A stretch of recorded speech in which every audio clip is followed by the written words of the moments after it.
Hey, what's going on? In today's video, I'm doing some siding repairs here. You can see this piece, this is board and batten, and this is sticking out, and the nail has just lost its grip in here. So I'm going to show you a trick that I do to help keep this in. So if I just hammer it back in, you know, it might stay for a little while, but it's going to pop back out again. I just did it by my hand. And if I pull this nail out and try to put a new nail in, it's probably just going to do the same thing. So what I like to do is put another nail on top of it.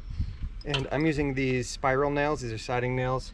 These are double hot extra dip zinc or some crap like that. I don't know.